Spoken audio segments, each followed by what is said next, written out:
এই এই যে কার্যক্রমগুলো ঘটেছে, এই কার্যক্রমগুলোর বিপরীতে বিএনপির প্রতিবাদ কোথায়, আপার প্রতিবাদ কোথায়? আপা রাস্তায় নেমে জিজ্ঞেস করছেন সরকারের কাছে? জিজ্ঞেস করেন নাই তো, আপা খালি প্রশ্ন করেছেন টকশোতে। অথচ আমি আপনাকে একটু স্মরণ করাই দিই, এই যে আওয়ামী লীগ নিষিদ্ধের যে আন্দোলন, আপনি একটু স্মরণ করেন তো এই আন্দোলনটা কোনটাকে বেস করে শুরু হয়েছে? এই আব্দুল হামিদ যে দেশ থেকে চলে গেল, এটাকে কাউন্টার করা, এটার জবাব চাওয়ার ক্ষেত্রেই কিন্তু, জবাব চাওয়া থেকেই কিন্তু এই আন্দোলনের শুরু হয়েছে। কাজেই আপনি যেই বাইনারিতে আমাকে ফেলতেছেন, আপনি যেই প্রশ্ন আমাকে করতেছেন, ওই প্রশ্নে আপনি জর্জরিত। আপনাকে উত্তর দিতে হবে যে আপনি কেন আব্দুল হামিদ পালায় যাওয়ার পর রাস্তা নামেননি। আমরা তো ইন্টারিমের কাছে জব চেয়েছি, আমরা তো ইন্টারিমের কাছে আমরা স্লোগান দিয়ে দিয়ে বলেছি যে ইন্টারিমকে এটা জব দিতে হবে। ইন্টারিম এই মানে ইন্টারিম জব দিতে আর ঊর্ধ্বের কোনো সরকার না। ইন্টারিম আমাদের কাছে মানে অ্যাকাউন্টেবল। কাজে ইন্টারিমকে এই প্রত্যেকটা যে যতগুলো নাম আপা উল্লেখ করেছেন, এরা তো আমাদের কেউ বন্ধু না। আপাদের বন্ধু হইতে পারে আমি জানি না, তা আমাদের তো কেউ বন্ধু না।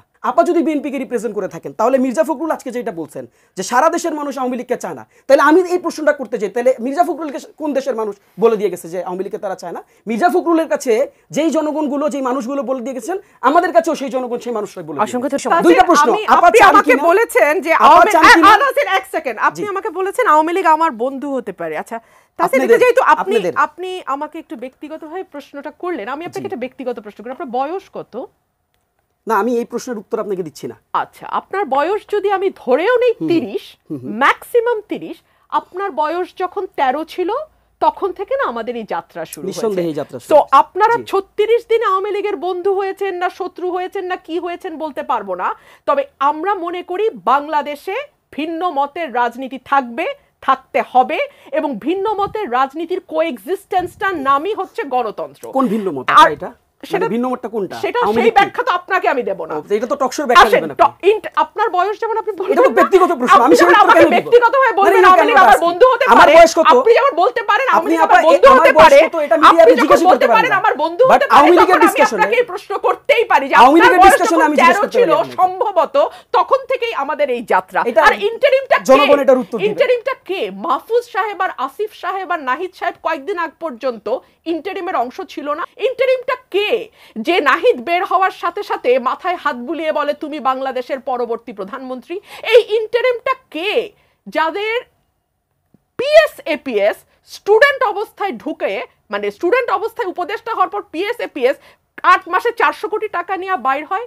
এই ইন্টারিমটা কারা? ইন্টারিমটা আসলে কাদের নিয়ে হয় যে ইন্টারিমের প্রধান আমাদের এনসিপির নেতাদের পিছনে হাত দিয়ে বলে, বিদেশি গণমাধ্যমকে সাক্ষাৎকার দিয়ে, যে তোমরা যদি দেশের ভার না নাও তাহলে তো এই জুলাই স্পিরিটটা পানিতেই ডুবে যাবে। এই ইন্টারিমটা আসলে কারা ভাই? ইন্টারিমটা আসলে কারা আমি সেটা জানি না, বুঝতে পারছি না ইন্টারিমটা কারা। এই যে ইন্টারিম আব্দুল হামিদকে উড়ে যেতে দেয়, তাসিন প্রশ্ন করছে যে আমরা তো সেটার বিরুদ্ধে দাঁড়িয়ে বলছি আওয়ামী লীগ নিষিদ্ধ করো। একজন অপরাধীকে অপরাধীও বাদ দেন, ওনার নামে মামলা আছে কি নাই? মামলা থাকা মানেই হলো সমস্ত বন্দরগুলোতে, স্থলবন্দর, নৌবন্দর এবং বিমানবন্দরে তার একটা সফট কপি চলে যাবে। নিষেধাজ্ঞা ছিল। আরে ভাই, গত 15 বছর আমার বিরুদ্ধে কোনো নিষেধাজ্ঞা ছিল, আমি কোথাও যাইতে পারি নাই। আচ্ছা, আমাকে হাইকোর্টের অর্ডার নিয়ে আসতে হচ্ছে, তারপর আমাকে যাইতে দেয় নাই। আচ্ছা, সুতরাং বাংলাদেশে কোন নিষেধাজ্ঞা কাজ করে আর কোন নিষেধাজ্ঞা কাজ করে না, ওরা বেচারা তো 36 দিন আর আমাদের তো 17 বছর, আর আমাদের কোনো নেতার 50 বছর। তো সুতরাং এটা তো আসলে কম্পেয়ার করে তো হবে না। তো এই যে বিমানবন্দর পার হওয়া না হওয়া যে সরকারের ইচ্ছাধীন, এগুলার ভুক্তভোগী তো আমরা। তো আব্দুল হামিদ যাচ্ছে এনএসআই ডিজিএফআই এর অনুমোদন নিয়ে, বরখাস্ত হয় পুলিশ কর্মকর্তা। এই প্রশ্নগুলো না তুলে আপনি যখন একটা ব্রড আমব্রেলা নিয়ে আসবেন, আপনার একটা ছাতার নিচে আপনি সবকিছুকে ফিট ইন করানোর চেষ্টা করবেন, তখন তো এই ভাইটাল প্রশ্নগুলোর আর কোনো জবাব কোনোদিনও আমরা খুঁজে পাবো না। এবং এই ব্রড স্পেকট্রামের ছাতার নিচে সবাই ঢুকতে ঢুকতে তারপরে দেখা যাবে আসল যে প্রশ্নগুলো ওঠার কথা রাজনীতির মাঠে, সেই প্রশ্নগুলো হারিয়ে যায়।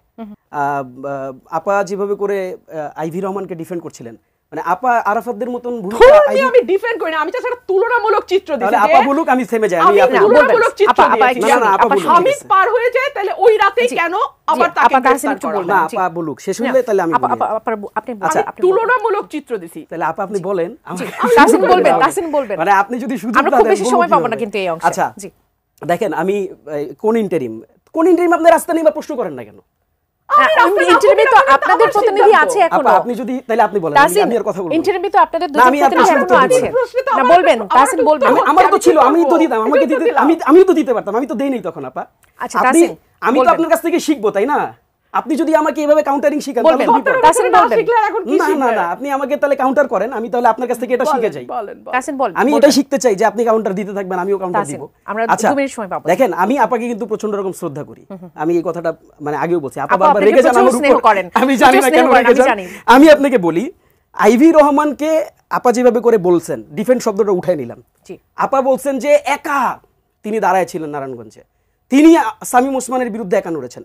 আচ্ছা দেখেন, প্রশ্নটা বুঝেন, শামীম ওসমানের বিরুদ্ধে একা নড়লে তিনি আর বাকি সব পাপ থেকে মুক্ত, এটা কিভাবে প্রমাণ হয়? না, কিভাবে প্রমাণ হয়? আপনি যেই ওয়েতে আপনি এই টকশোটা আবার শুনবেন, কেটে ছাড়বেন, পাবলিক এটার উপর ডিসিশন দিবে।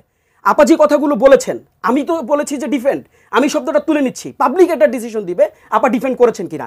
আমার কাছে ভিডিও আছে, দেখেন।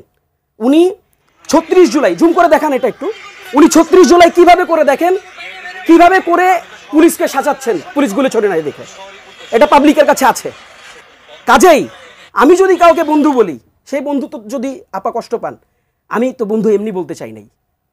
আপনি যখন যিনি কিনা এই আন্দোলনে পুলিশ কেন গুলি ছড়ে নাই এটার জন্য পুলিশকে শাসিয়েছেন, তাকে যদি আপনি খুব ক্লিন ইমেজ প্রমাণ করতে চান এই টকশোতে বসে, এটা তো আমার গায়ে লাগে, আপারও গায়ে লাগা উচিত।